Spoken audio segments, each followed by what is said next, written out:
পৃথিবীতে মায়ের চেয়ে বড় কোনো আশ্রয় কি আর আছে? নেই।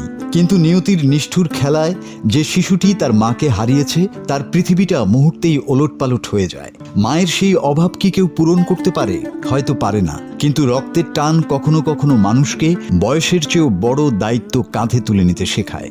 সামাজিক মাধ্যমে ছড়িয়ে পড়া এমনই এক ভিডিও ছুঁয়ে গেছে কোটি কোটি মানুষের হৃদয়। যার নিজেরই এখনো পুতুল খেলার বয়স, কিন্তু জীবনের কঠিন বাস্তবতায় সে আজ এক অতন্ত্র প্রহরী। মা চলে গেছেন না ফেরার দেশে, ঘরে পড়ে আছে মাত্র 1.5 বছরের অবুঝ ছোট বোন। তাকে একা রেখে স্কুলে আসার কথা সে ভাবতেই পারেনি। আবার পড়াশোনায় যে তীব্র আকাঙ্ক্ষা, তাকেও সে বিসর্জন দিতে চায়নি। তাই তো সে আজ ক্লাসরুমে, এক হাতে কলম, চোখে ভবিষ্যতের স্বপ্ন, আর অন্য হাতে পরম মমতায় আঁকড়ে ধরে আছে তার ছোট্ট বোনটিকে। ক্লাসের বেঞ্চেই মাথা রেখে বোনের গায়ের চেনা গন্ধ মেখে অবুঝ শিশুটি ঘুমে মগ্ন। যেন সে জানে, মা নেই তো কি হয়েছে, বোন তো আছে।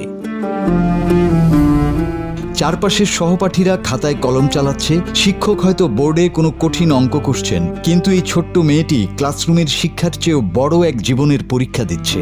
এক ফোঁটা চোখের জলও সে পড়তে দিচ্ছে না, কারণ সে জানে সে ভেঙে পড়লে তার ছোট্ট বোনটি যে একদম একা হয়ে যাবে। এই বয়সেই সে শিখে গেছে কিভাবে মা হতে হয়। সামাজিক মাধ্যমে ছড়িয়ে পড়া এই ভিডিও সমাজকে শিখিয়ে গেল কিভাবে ভালোবাসার ঢাল হয়ে আপনজনকে আগলে রাখতে হয়। মাসুদ হাসান, বাংলা টিভি।